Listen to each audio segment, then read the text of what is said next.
Hey guys, welcome back to our channel. It's just me today, so we're going to be going over my recent reads since we last talked last month. I have read 8 books since we've last chatted, so I have a fair amount to get to, so here we go. So the first one, which you've already heard me talk about, is Renegades. This was our June book of the month. So I gave this a 4.5. It was so cool, so inventive.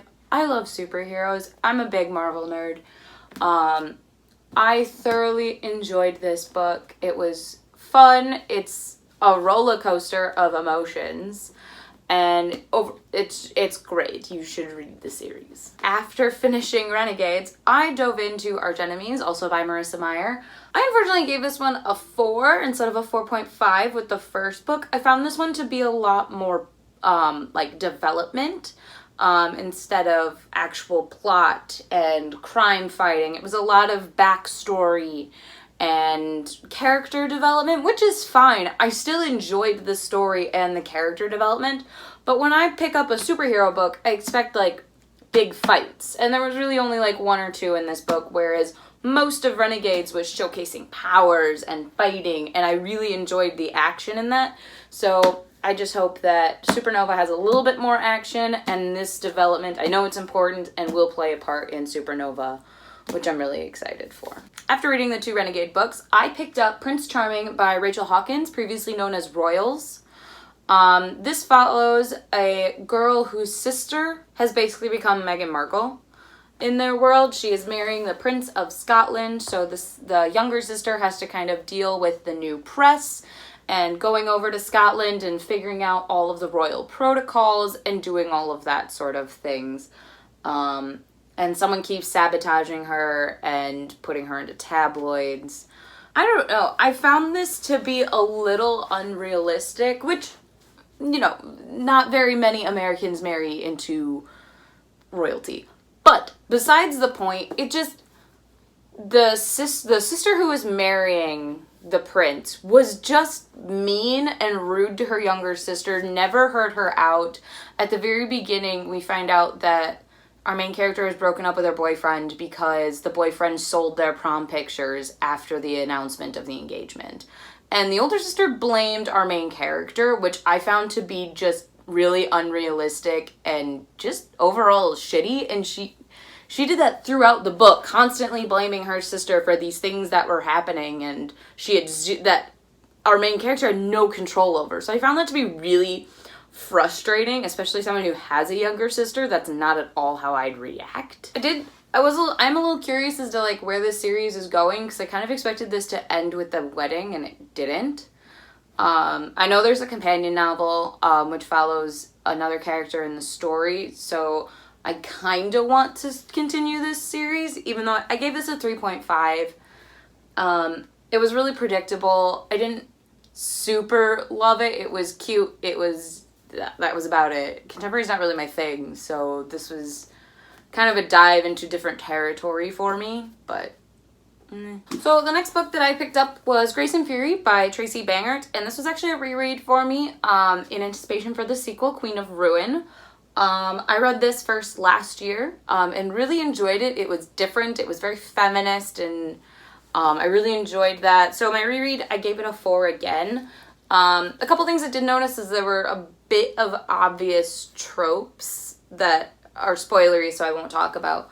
I found that one of our main characters, Nomi, was a bit too naive. So basically, Grayson Fury follows these 2 sisters, Serena and Nomi.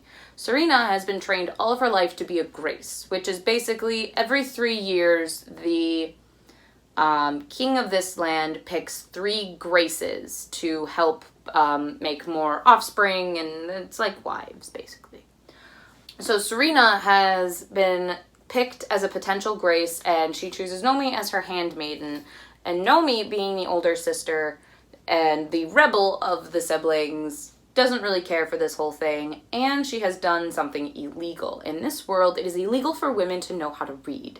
Women are seen as, you know, property to be sold off. They can't have money, they can't own land. The only work they can do is in factories, and they aren't allowed to read. So when Nomi and Serena get caught with a book, Serena is taken to a women prison island. And Nomi is selected as a Grace in her place. So, we follow both of their perspectives as Serena finally tries to kind of not be as graceful and genteel and kind of striving, and Nomi is trying to do the opposite, where she's trying to soften her hard edges while also trying to figure out where her sister is. So it was a wild ride of a story. I really enjoyed it. It was not romance driven, which I really enjoyed. I expected this to be romance driven, but it's very much change driven, which I really liked.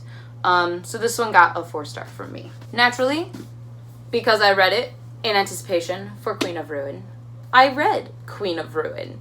And I also gave this 4 stars, so we pick up right where we left off from Grayson Fury. I gave this one another 4 stars. I really liked how this wrapped up. This is only a duology, so this is the last book. But it felt very realistic. I feel like in a lot of fantasy worlds, they have this unrealistic happily ever after. This book had a little bit of the happily ever after, but also a more realistic version of the happily ever after, which I really enjoyed. So they're quick reads. They're relatively small. They're only like 300-ish pages. So they're quick reads. They're a wild ride. Really, the only issue I had with this book is this cover. And I loved the Grayson Fury cover. This one, however, makes it look like the sisters are against each other when they're working with each other. So that's really the only qualm I had with this book. Was whoever designed this cover obviously didn't read the book, and I'm a little irritated at that fact. So after that one, I decided to pick up my version of Sorcery of Thorns, which is the Owl Crate version. So it's this really pretty cover that's purple and not the deep green that the other ones are. So this is by Margaret Rogerson. I gave this one another 4 stars. I thought it was super cool. And I didn't really care for her first book, Enchantment of Ravens. I think I gave it 3 stars. This one felt more flushed out. It was a longer story, as you can see. However, it was kind of the same skeleton story as Enchantment of Ravens, as I noticed, but I liked this one a lot better because I got to know the characters more. I got to understand the magic system a lot better. So in this book, we follow Elizabeth, who has grown up in a library, and in this world, libraries store magic. So she's training to become a warden of this magic, which is protecting it, making sure it doesn't fall into evil hands. And she is grown up to believe that sorcerers are all evil. So when she gets blamed for a crime that someone is starting to sabotage the library, she ends up teaming up with a sorcerer and finds out that her world isn't quite what she knows. So it was a really cool story of her finally leaving the library and seeing the real world, seeing how magic works, how the sorcerers live. I loved Elizabeth and I loved Nathaniel. The amount of banter that these two had, I laughed out loud so many times. This book was so good and so much better than an Enchantment of Ravens. I was a little skeptical because I read Enchantment of Ravens in anticipation for this book and I didn't care for it, so I was a little nervous to read it, but I'm so glad I did. It was so good, especially for a standalone, and you don't see a lot of standalones in fantasy. This was so good. It wrapped up really nicely. It wrapped up enough where I could see her writing a little bit more in this story, but it also satisfied me at the end. So this one was a really good read. I highly recommend it. So after a nice 3-book stint of some fantasy, I picked up another contemporary, and I picked up Geekerella by Ashley Poston. I hate Cinderella. So I don't know what drew me to picking up this book, but it called to me. So I picked it up, and I give this a 4.5. I really enjoyed this Cinderella story. It was a little different than what I'm used to. It was a cute twist. I loved all of the Easter eggs with fandoms in this. The fandom culture in this was real because I belong to so many fandoms. I totally understand that. I've actually never been to a con. It's one of my lifelong dreams. But I just thought it was so cute. I liked how we got the prince's perspective, or the actor's perspective. So this is a twist on Cinderella. We follow a girl, Elle, who works at like this pumpkin food truck, and really wants to go to a con for her favorite. It's kind of like Star Trek, is what I gathered. And we also follow the main actor in the new movie adaptation of this series. So he's kind of like Chris Pine. But he is more known for a soap opera, so she starts blogging about how she's really disappointed in his casting, and you see these kind of two interweave a lot, which was really cool. This book actually made me finally understand why I hate Cinderella so much, even though I loved this book. It definitely helped me pinpoint that aspect, and it's the stepsisters that gets me. I found that that's the issue I always have with the Cinderella story, is the stepsisters. But this book was so cute. I actually have Princess and the Fangirl coming, I think, today, which I'm really excited for because that's a companion novel, and I'm really enjoying these Once Upon a Con stories. They're cute. They're quick reads. I read this in one sitting. So the last book that I have picked up is Vicious by V.E. Schwab. This is an adult fantasy book. Kinda. I think it's fantasy. I'm pretty sure it's fantasy. It's V.E. Schwab. It's gotta be fantasy. This book was so addicting. Like, holy crap, addicting. It sucked me in so fast. So, in this book, we follow two boys in college who never really cared for the rules. They're both kind of laid back, but both incredibly smart. And so we follow Victor and Eli, who are trying to figure out near-death experiences and extraordinary people with powers. So we follow, like, the way that this book is broken up is 10 years prior and, like, the present, which is really cool because in the present, Victor is hunting Eli. And in the past, they're still kind of working together. So you get to sort of see where the stories intersect and how the animosity became this huge thing. And it was just, it's addicting. I love this story. All of the characters were amazing. And just, this was so anti-hero, it's not even funny. Because neither of them are heroes. Eli is going around doing bad things, and Victor is trying to hunt Eli, but in the past he was in jail and did bad things, and it was just so amazing. And after Renegades, I needed more superheroes to tide me over until Supernova, and this was perfect.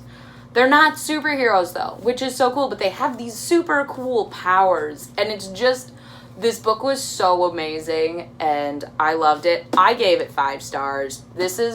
I don't think I have given any V.E. Schwab book less than like 4.5, and I don't think I will ever, because every book I pick up by her is just phenomenal, and I love it, and it's amazing, and just, read these. Read V.E. Schwab. She's just, So those are all of the books that I have read thus far since we've last chatted. I guess it's been roughly a month-ish. So this is what I've got. Currently, I am reading Vengeful by V.E. Schwab because after Vicious, I wanted more. So I picked up Vengeful. I'm about 100 and so pages in.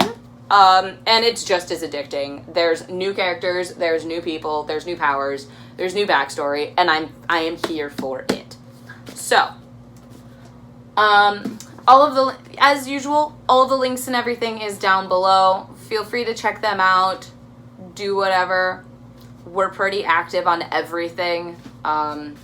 We post videos every Tuesday, Thursday, and Sunday, usually, if technical difficulties aren't a thing.